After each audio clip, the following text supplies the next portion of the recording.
శ్రీ సాయినాథాయ నమ. శ్రీ సాయి సచ్చరిత్రము మొదటి అధ్యాయము. గురుదేవతాస్తుతి, తిరుగలి విసరుట, దాని వేదాంత తత్వం. మొదటగా గురుదేవతాస్తుతి. పూర్వత సాంప్రదాయానుసారం హేమండ్ పంత్ శ్రీ సాయి సచ్చరిత్ర గ్రంథమును గురుదేవతాస్తుతితో ప్రారంభించుచున్నారు. ప్రప్రథమున విఘ్నేశ్వరుని స్మరించుచు ఆటంకములను తొలగించి ఈ గ్రంథం జయప్రదంగా సాగునట్లు వేడుకొనుచు శ్రీ సాయినాథుడే సాక్షాత్తు శ్రీ గణేశుడని చెప్పుకున్నారు. పిమ్మట శ్రీ సరస్వతీదేవిని స్మరించి ఆమె తనని గ్రంథ రచన పులిగొల్పినందుకు నమస్కరించుచు శ్రీ సాయి ఏ సరస్వతీ స్వరూపులై తమ కథను తామే గానం చేయుచున్నారని చెప్పుచున్నారు. తదుపరి సృష్టి స్థితి లయకారకులకు బ్రహ్మ విష్ణు మహేశ్వరులను ప్రార్థించి శ్రీ సాయి ఏ త్రిమూర్త్యాత్మక స్వరూపులనియు సమర్థ సద్గురులనియు వారు మనలను సంసారమను నదిని దాటించగలననియు చెప్పుచున్నారు. తరువాత తమ గృహదేవతయగు నారాయణ ఆదినాథునకు నమస్కరించి వారు కొంకణ దేశంలో వెలసిరనియు ఆ భూమి పరశురాముడు సముద్రం నుండి సంపాదించిందని చెప్పుచు వారి వంశ మూల పురుషుని స్తోత్రం చేసిరి. అటు పిమ్మట వారి గోత్ర ఋషియగు భరద్వాజముని స్మరించాను. అంతేగాక యాజ్ఞవల్క్యుడు, భృగుడు, పరాశరుడు, నారదుడు, సనక సనందనాథులు, సనత్కుమారుడు, శకుడు,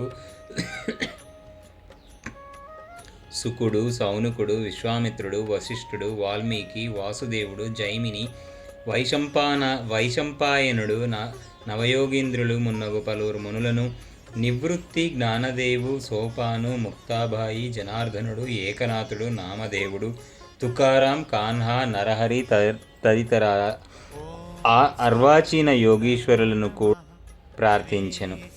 తరువాత తన పితామహుడైన సదాశివునకు, తండ్రి రఘునాథునకు, కన్నతల్లికి, చిన్నతనం నుండి పెంచి పెద్ద చేసిన మేనత్తకు, తన జ్యేష్ఠ సోదరునకు నమస్కరించెను. అటుపైన పాఠకులకు నమస్కరించి తన గ్రంథమును ఏకాగ్రత చిత్తంతో పారాయణ చేయుడని ప్రార్థించెను. చివరగా తన గురువు దత్తావతారమునకు శ్రీ సాయిబాబాకు నమస్కరించి తాను వారిపై పూర్తిగా ఆధారపడి ఉన్నానని చెప్పుచు ఈ ప్రపంచం మిథ్యయనియు బ్రహ్మమే సత్యమనే అనుభవం తనకు కలిగించు శక్తి వారికే కలదని చెప్పుచు నీ ప్రపంచంలో నే ఏ జీవులందు పరమాత్ముడు నివసించుచున్నాడో వారందరికీ నమస్కరించెను. పరాశరుడు, వ్యాసుడు, శాండిల్యుడు మొదలుగా గలవారు చెప్పిన భక్తి మార్గములను పొగడి వర్ణించిన పిమ్మట హేమండ్ పంత్ ఈ క్రింది కథను చెప్పుటకు ప్రారంభించెను. 1910వ సంవత్సరం తదుపరి ఒకనాటి ఉదయమున నేను షిరిడీ మసీదులోనున్న శ్రీ సాయిబాబా దర్శనం కొరకు వెళ్ళి తిని అప్పుడు జరిగిన ఈ క్రింది విషయాన్ని గమనించి మిక్కిలి ఆశ్చర్యపడి తిని. బాబా ముఖ ప్రక్షాళనము గావించుకొని గోధుమల విసురుటకు సంసిద్ధుడగుచుండెను. వారు నేలపై గోనెపరచి దానిపై తిరగలించిరి. చేతిలో కొన్ని గోధుమలు పోసుకొని కపని చేతులపైకి మడిచి పిడికెడు చొప్పున గోధుమలు వేయుచూ విసరసాగిరి. అది చూచి నాలో నేను ఈ గోధుమ పిండిని బాబా ఏమి చేయును? ఆయననెందుకు గోధుమలు విసురుచుండెను? వారు భిక్షాటనముచే జీవించువారే, వారికి గోధుమ పిండితో నేమి నిమిత్తము? వారికి పిండి నిల్వ చేయవలసిన అగత్యము లేదే అని చింతించితిని. అచ్చటకు వచ్చిన మరికొంతమంది కూడా నిట్లే ఆశ్చర్యమగ్నులైరి. కానీ మాలోనెవరికి కూడా బాబాను ప్రశ్నించుటకు ధైర్యం చాలకుండెను. ఈ సంగతి వెంటనే గ్రామంలో వ్యాపించెను. ఆబాల గోపాలము ఈ వింత చర్యను చూచుటకై బాబా వద్ద గుమిగూడిరి. 4 స్త్రీలు ఎటులను సాహసించి మసీదు మెట్లెక్కి బాబాను ప్రక్కకు జరిపి వారే విసురుట ప్రారంభించిరి. వారు తిరగలి పిడిని చేత పట్టుకొని బాబా లీలను పాడుచూ విసుట సాగించిరి. ఈ చర్యలను చూచి బాబాకు చిరునవ్వు కోపం వచ్చెను. కానీ వారి ప్రేమకు భక్తికి మిగులు సంతసించి చిరునవ్వు నవ్విరి.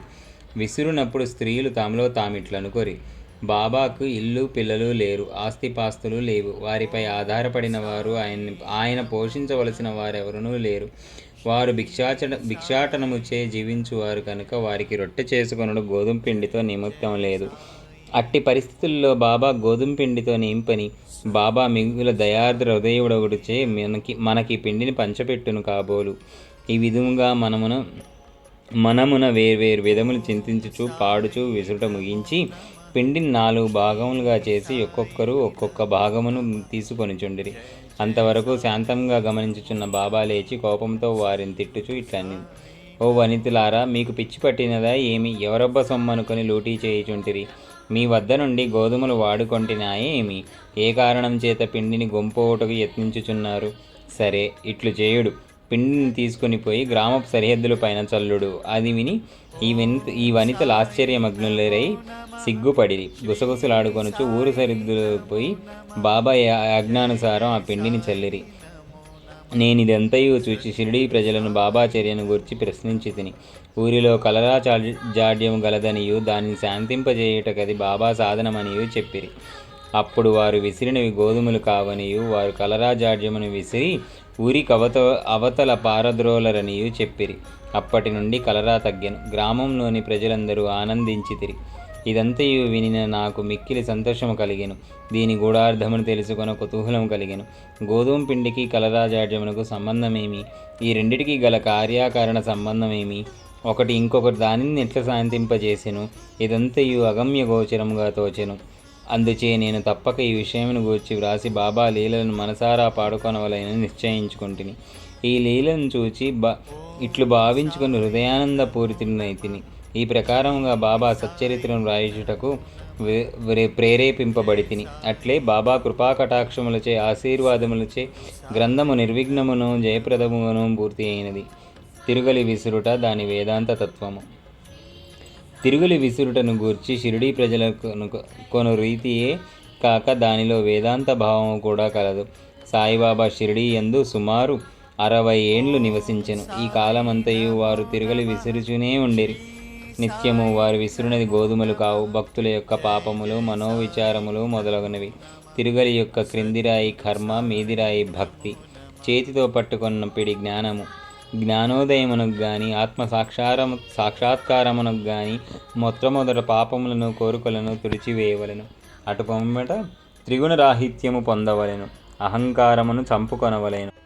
ఇది వినగానే కబీరు కథ జ్ఞప్తికి వచ్చును. ఒకనాడు స్త్రీ ఒకతే తిరుగలిలో ధ్యానమును వేసి విసురుచుండెను. దానిని చూచి కబీరు ఏడవసాగెను. నిపతి నిరంజనుడను యొక్క సాధ పొంగవుడిది చూచి కారణముగా కబీరు ఇట్లా జవాబిచ్చెను. నేను కూడా ఈ ధాన్యము వలె ప్రపంచమను తిరుగలిలో విసురబడెదను కదా. దానికి నిపతి నిరంజనుడనట్లు బదులు చెప్పెను. భయము లేదు, తిరుగలి పిడిని గట్టిగా పట్టుకొనుము, అనగా జ్ఞానము విడవకుము. నేనెట్లు గట్టిగా పట్టియున్నానో నీవును అట్లే చేయుము. మనస్సును కేంద్రీకరించుము, దూరముగా పోనీయకము. అంతరాత్మను చూచుటకు దృష్టిని అంతర్ముఖముగా నిమ్ము. నీవు తప్పక రక్షింపబడెదవు.